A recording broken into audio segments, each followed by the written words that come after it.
Hoje, vamos analisar um caso do início do século XX, então, por favor, sente-se enquanto vamos para os Estados Unidos. Blanca Helena Rattures Vergara nasceu em 9 de abril de 1894 em Viña del Mar, uma cidade litorânea na região de Valparito, no Chile. Ela era a filha mais velha de Guilherme Herreres Umuneta e Blanca Vergara Alvarez. Seu pai era muito rico e possuía minas de cobre no país. Sua mãe era irmã de um ex-presidente chileno. O pai de Blanca morreu quando ela tinha 2 anos, deixando sua mãe viúva e muito rica. Quando Blanca atingiu idade suficiente, foi enviada para estudar na Inglaterra e matriculada no convento católico Sagrado Coração, em Londres. Enquanto ela estava em Londres, o Chile vivia estabilidade política e crescimento econômico. O país havia passado por uma série de mudanças políticas e sociais nas décadas anteriores, incluindo a Guerra do Pacífico entre 1879 e 1884, que resultou em ganhos territoriais para o país às custas do Peru e da Bolívia. Em 1911, o Chile estava sob a presidência de Dom Ramón Barros Luco. Sua administração focou no desenvolvimento econômico e na modernização, incentivando o investimento estrangeiro e a industrialização. Uma das pessoas que veio ao Chile nessa época foi um americano chamado John de Sully. Ele viajou para o país como representante do Sindicato de Concessões da América do Sul. Essa era uma organização que atuava ativamente na defesa do desenvolvimento da ferrovia transandina. No ano de 1911, enquanto trabalhava no Chile, ele conheceu Blanca, que havia retornado recentemente ao país após concluir seus estudos. Ela se sentiu instantaneamente atraída por ele, mesmo ele sendo 15 anos mais velho que ela, tendo nascido em 25 de maio de 1878. João era de Belém, na Pensilvânia, uma cidade industrial próspera conhecida por sua produção de aço. Desde jovem, ele sempre se destacou no futebol americano. Em 1901, ele atingiu o auge de sua carreira atlética ao não apenas atuar como quarterback estrela, mas também assumir o posto de capitão do time principal de futebol americano da Universidade de Yale. Suas atuações brilhantes e habilidades de liderança lhe renderam uma cobiçada vaga no prestigiado Time All-American de futebol universitário de 1901, um reconhecimento concedido a ele pelo New York Post. Um ano depois, em 1902, ele foi nomeado treinador principal de futebol americano na Universidade da Virgínia. Apesar de Blanca ainda ser uma adolescente, John lhe pediu em casamento e ela aceitou com entusiasmo. No entanto, essa decisão não agradou a família dela. Eles acreditavam que Blanca era muito jovem para se casar e ficaram desconfortáveis com a grande diferença de idade entre ela e John. Além disso, a família sabia que John já havia ficado noivo 2 vezes antes, primeiro com a herdeira, senhorita Mary Elise Moore, e depois com a senhorita Helena Granville Brown. Suspeitava-se que o interesse dele por Blanca fosse motivado apenas pela riqueza da família dela. Apesar das preocupações, John e Blanca seguiram com o casamento. A cerimônia aconteceu em 14 de dezembro de 1911 em uma capela católica inglesa em Paris, na França. Após breve período na Europa, retornaram à América e se estabeleceram em Nova York. No começo, tudo estava bem para eles. Blanca se encantou com o charme opulento da cidade e gostava de passear pela Quinta Avenida, explorando as boutiques de luxo que margeavam as ruas movimentadas.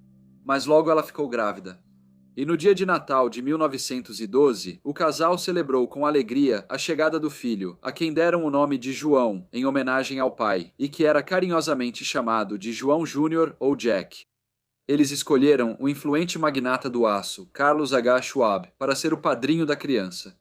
A alegria da paternidade, no entanto, não protegeu o casamento deles das tensões que mais tarde o atormentariam. Com o passar do tempo, o relacionamento que antes era harmonioso começou a rachar. Sob o peso das infidelidades bem conhecidas do marido de Blanca, os sussurros sobre seus casos extraconjugais tornaram-se uma realidade inegável, lançando sombras sobre a felicidade que antes definia o casamento deles. No verão de 1916, o ponto de ruptura chegou. Blanca, agora confrontada com a dura realidade das indiscrições do marido, tomou a dolorosa decisão de pedir o divórcio. A cidade cheia de lembranças queridas, onde escolheram construir seu lar e onde nasceu seu filho. agora se tornou o cenário para a desilusão de um casamento que antes era promissor, deixando para trás uma história de sonhos despedaçados e os ecos de um amor que sucumbiu aos desafios da realidade. Pouco antes de iniciar o processo de divórcio, Blanca começou um relacionamento intrigante com Rodolfo Valentino, que na época era mais conhecido por suas cativantes apresentações de tango argentino, uma dança que estava especialmente em alta. Embora a natureza da relação entre Blanca e Rodolfo permaneça um mistério, o que está claro é que ele desempenhou um papel fundamental no desenrolar desse drama.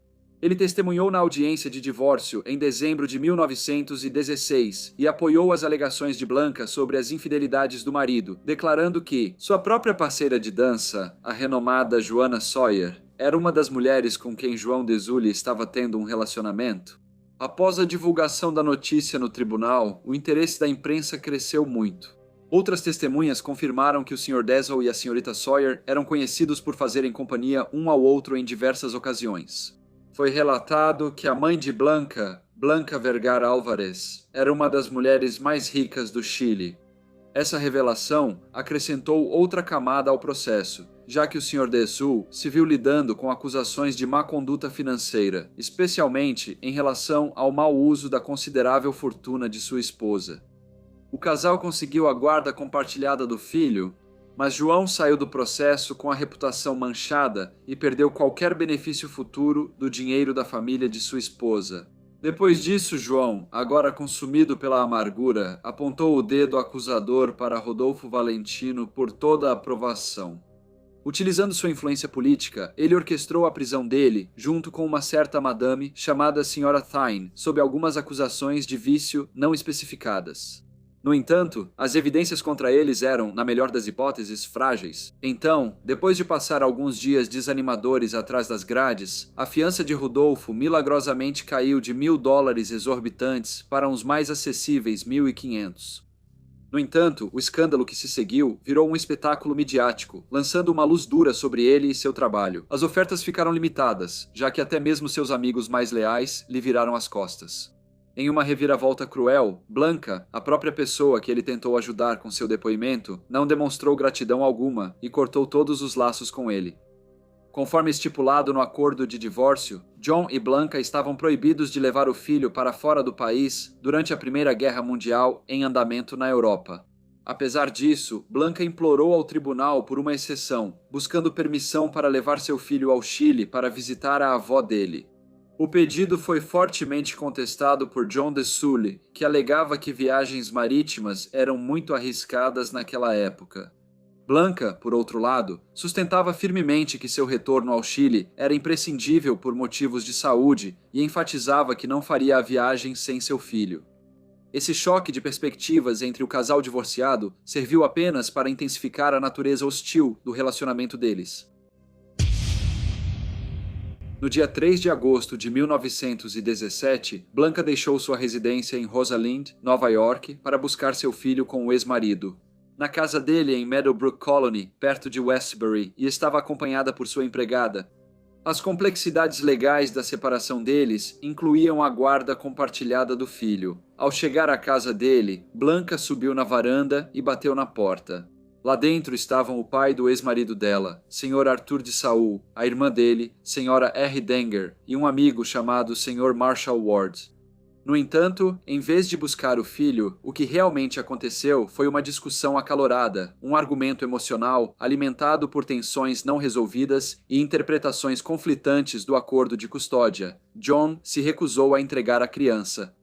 Blanca, agora aparentemente levada ao limite, tirou uma arma do vestido e, com determinação inabalável, apontou para ele. Ela exigiu a entrega imediata da criança e disse: "Só resta mais uma coisa a fazer." Em um momento sombrio e fatídico, a noite tomou um rumo mortal quando Blanca disparou a arma 5 vezes. João caiu contra a porta e depois no chão. Com o barulho dos tiros, as 3 pessoas dentro da casa correram até ele e ficou claro que ele precisava de atendimento médico urgente. O Sr. Ward chamou uma ambulância e depois o xerife do condado de Nassau. João foi levado às pressas ao hospital do condado, onde o Dr. Henrique Werner avaliou a gravidade de seus ferimentos. Enquanto um médico se preparava para uma operação crítica, João reuniu forças e, com uma voz fraca, disse: "Minha esposa atirou em mim. Quero que você aprenda. Minha esposa atirou em mim." Apesar dos esforços valentes da equipe médica, João de Sully infelizmente sucumbiu aos seus ferimentos exatamente às 22h20 em meio às consequências do tiroteio. Blanca escolheu não fugir das consequências de suas ações. Em vez disso, ela permaneceu no local, aguardando a inevitável chegada da polícia. Com um senso de aceitação sombria, ela se entregou aos policiais. Tudo o que conseguiu dizer foi: "Eu atirei nele porque ele não me deixava ficar com meu filho. Fico feliz por ter feito isso. Não havia mais o que eu pudesse fazer." As consequências legais ocorreram rapidamente, enquanto ela era formalmente acusada de homicídio em primeiro grau. Consequentemente, ela se viu confinada dentro dos muros da prisão de Nassau, em Mineola, Nova York. A mídia, fiel ao seu estilo sensacionalista, rapidamente divulgou a história, capturando a atenção do público americano. A história se desenrolou como uma saga envolvente. Uma bela chilena, herdeira da fortuna da mulher mais rica de seu país, havia matado a tiros seu ex-marido. Nada menos que o distinto ex-capitão do time principal de futebol americano da Universidade de Yale. A combinação de riqueza, beleza e uma conexão de alto perfil transformou a história em um espetáculo fascinante. O julgamento finalmente começou em 12 de novembro de 1917. Blanca foi defendida por Henrique Utarart, um advogado muito astuto e capaz, que tinha reputação de vencer casos. Mas muitos achavam que era um caso simples. A ré atirou 5 vezes no marido diante do filho, da empregada e de outras testemunhas. A promotoria descreveu os eventos que levaram à noite fatídica de 3 de agosto e informou ao tribunal que a senhora Dessau havia ficado com seu filho por 2 dias a mais do que era permitido pelo acordo de divórcio. Assim, seu ex-marido informou a ela que ficaria com o menino por mais 2 dias, já que seu pai e sua irmã viriam visitá-lo. Uma das principais testemunhas da acusação foi a senhora Denger, irmã do homem falecido. Ela depôs ao tribunal e relatou que, na noite em que o terrível fato ocorreu, ela estava descendo as escadas para o corredor principal, onde cumprimentou cordialmente sua ex-cunhada, mas não obteve resposta. Tudo o que Dona Dessau disse foi: "Eu quero ver o Jack. Onde ele está?" A senhora Denger continuou dizendo que seu irmão entrou no corredor e perguntou à senhora Dessau o que ela queria. Ao que ela respondeu: "Eu vim buscar o Jack. Você não pode ficar com ele. Eu quero meu menino."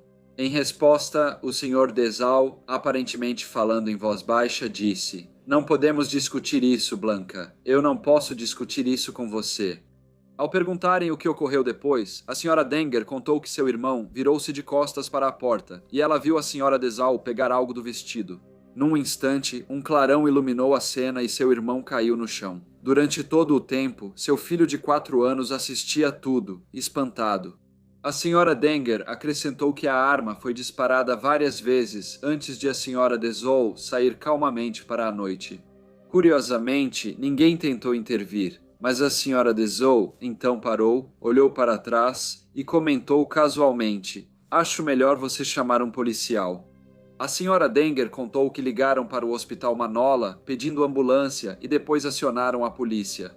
Durante o processo judicial, o Dr. Werner prestou depoimento, revelando que, após o falecimento do Sr. Saul, ele realizou uma autópsia.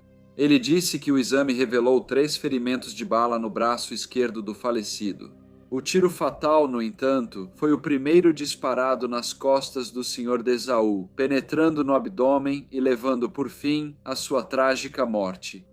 Mas a defesa apresentou uma narrativa bem diferente, buscando explorar a ampla cobertura da mídia devido ao envolvimento de pessoas de destaque e ao caráter sensacionalista do caso. Eles não apenas focaram nos acontecimentos do tiroteio, mas também abordaram questões sociais mais amplas relacionadas ao divórcio, disputas de custódia e o impacto emocional sobre as pessoas envolvidas. A Sra. Blanca Dessau depôs em sua própria defesa.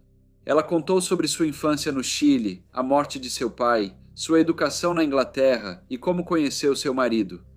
Ela disse que eram felizes, mas ao se mudarem para Nova York, a atitude do marido mudou.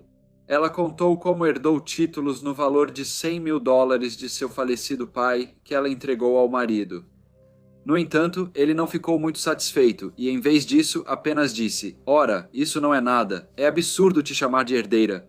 Ela relatou uma viagem sozinha à Inglaterra, quando o marido pediu cheques em branco assinados para usar enquanto ela estava fora. Quando ela voltou, descobriu que ele havia sacado $6.000 sem o conhecimento dela. A senhora Dessau também revelou que, para sua própria proteção, havia comprado um revólver, justamente a arma usada no incidente fatal. No julgamento, o advogado apresentou um cartão com a imagem de uma mulher e palavras carinhosas. Endereçado ao senhor João Dessau, a defesa usou isso para esclarecer ainda mais o histórico de infidelidade e comportamento adúltero do senhor Dessau. Eles continuaram a destacar esses pontos, lendo em voz alta uma série de cartas escritas pela senhora Dessau, revelando um apelo desesperado para que seu marido desse mais atenção a ela e ao filho. A defesa buscou fornecer contexto para os eventos que levaram ao trágico incidente e lançar luz sobre a turbulência emocional dentro do relacionamento deles, que estava em crise. Eles alegaram que evidências médicas provariam que a senhora Dessau era propensa a lapsos de responsabilidade devido ao sofrimento causado por um hipotireoidismo acentuado, uma condição que, segundo eles, havia afetado sua consciência mental e que provavelmente foi causada após uma queda séria quando ela ainda era uma menina no Chile. Disseram que, quando ela atirou em seu ex-marido, ela não estava mentalmente sã e não sabia a natureza do ato, ou que era errado fazê-lo. A defesa então convocou testemunhas médicas especialistas. O Dr. Sherman White foi um desses especialistas médicos que testemunhou. Ele disse ao tribunal que examinou a ré 3 dias após o tiroteio. Ele relatou ter notado uma palidez incomum na senhora Dessau, que parecia desorientada e pouco consciente do ambiente. Apesar das perguntas dele, as respostas dela eram vagas e confusas. Ele acrescentou que havia indicadores físicos, como língua inchada, pele seca e unhas rachadas e quebradiças, que sugeriam um estado de sofrimento. O pulso e a pressão arterial estavam baixos e a frequência cardíaca, fraca. Durante o exame, o Dr. White disse que a senhora Dessau conseguiu perguntar a ele se o marido dela poderia levar o filho dela. Mas quando ele disse a ela que o marido estava morto, ela não pareceu entender a resposta e ficou olhando para o nada. Ele acrescentou que durante o exame físico dela, pressionou levemente o dedo um pouco à esquerda da linha do crânio dela e logo dentro da linha do cabelo. Isso lhe causou algum desconforto, ela gritou e então se virou. O Dr. White também apresentou um raio-x do crânio da ré, revelando uma fratura não tratada. Ele continuou dizendo que exames adicionais o levaram a concluir que ela sofria de deficiência da substância glandular da tireoide, sem a qual os processos vitais do corpo ficam prejudicados. O tratamento para essa condição acabou melhorando a saúde da senhora Dessau. Dr. Gelf, outro profissional médico que examinou a senhora Dessau, concordou com o diagnóstico. Ele declarou que ela estava sofrendo de hipotireoidismo acentuado. O testemunho médico forneceu ao tribunal uma compreensão abrangente do estado físico e mental da senhora Dessau no momento do incidente. Forneceu insights sobre os fatores que influenciaram suas ações. Senhorita Amélia Erasures Fogara, irmã da ré, também testemunhou. Ela confirmou que Blanca havia caído quando criança e bateu a cabeça na lareira, sofrendo ferimentos graves. No entanto, a promotoria também apresentou seus próprios peritos médicos. Dr. Charles Pilgrim, que era presidente da Comissão de Hospitais do Estado de Nova York, e Dr. Ishan Harris, um especialista em doenças mentais. Ambos declararam que acreditavam que a ré estava em pleno juízo quando atirou em seu ex-marido e estava totalmente ciente de que era errado fazer isso. Suzanne Montieu, empregada da senhora Dessau, foi testemunha importante e, ao subir ao banco das testemunhas, houve silêncio repentino. No entanto, seu depoimento foi frequentemente interrompido, pois seu jeito exaltado e seu sotaque francês às vezes dificultavam a compreensão.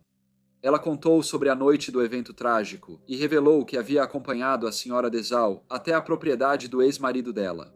De acordo com a senhorita Montieu, a senhora Dessau entrou na sala de estar e informou ao senhor Dessau sua intenção de levar o filho. Em resposta, o Sr. Dessau declarou categoricamente que ela não poderia ficar com o filho, nem agora, nem nunca.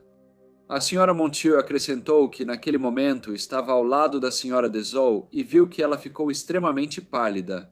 Agora tomada pela emoção, a testemunha começou a soluçar, e então disse que naquele momento a senhora Dessau atirou em seu ex-marido. No contra-interrogatório, a senhorita Montier foi questionada se a senhora Dessau havia dito, após o disparo, "Estou feliz por ter feito isso", ao que a senhorita Montier respondeu que não. O julgamento acabou em 1º de dezembro. Após os dois advogados resumirem o caso, ficou evidente que os espectadores na sala do tribunal e alguns jurados ficaram comovidos com o resumo do advogado de defesa. O Sr. Uterati falou sobre sua cliente. Seu coração caloroso e amoroso contrastava com a natureza fria, calculista e egoísta de seu ex-marido, o que fez com que a Sra. Dessau acreditasse que sempre era culpada. Quando algo dava errado, só salvava o filho após o naufrágio da vida de casada. O dinheiro estava quase todo acabado, o marido tinha ido embora, o amor também. Então ela descobriu que o pai dele estava tentando tirar seu filho dela. O júri deliberou por menos de 2 horas antes de retornar às 21h25 para anunciar que consideraram a ré, Sra. Blanca Dessau, inocente. Quando a Sra. Dessau ouviu o veredito, ela sorriu e sentou-se em sua cadeira. A imprensa continuou a noticiar a história, mas ela tomou outro rumo quando, na véspera de Natal, menos de 4 semanas após o fim do julgamento, o pai de João Dessau, Major Arthur Bryce Dessau, foi encontrado morto em sua casa. Acreditava-se que ele havia morrido de tristeza pela perda do filho e pelo sofrimento do julgamento. Ele tinha 78 anos. Branca decidiu recomeçar em São Francisco, onde buscou ativamente e conseguiu obter a guarda total de seu filho. Depois eles foram morar no Japão, antes de eventualmente retornarem ao Chile. No dia 22 de dezembro de 1921, ela se casou novamente em Santiago, no Chile, desta vez com um engenheiro chamado Fernando Santa Cruz Wilson. No entanto, essa união acabou enfrentando desafios, levando ao divórcio deles alguns anos depois. No final da década de 1930, a saúde de Blanca começou a se deteriorar e ela acabou se afastando do filho. Com o relacionamento abalado, ele decidiu cortar contato com a mãe, optando por retornar aos Estados Unidos. Os anos seguintes trouxeram dificuldades pessoais para Blanca e, em 20 de março de 1940, enfrentando problemas de saúde, ela tragicamente tirou a própria vida. Ela sucumbiu a uma overdose de barbitúricos em sua luxuosa residência em Viña del Mar. Sua vida, que foi marcada por batalhas judiciais, viagens internacionais e lutas pessoais, teve um desfecho sombrio, deixando para trás um legado marcado tanto por triunfos quanto por tragédias. Olá a todos e muito obrigado por ouvirem. Como de costume, por favor, deixem qualquer comentário ou sugestão que vocês tenham e espero ver todos vocês novamente no próximo Briefcase.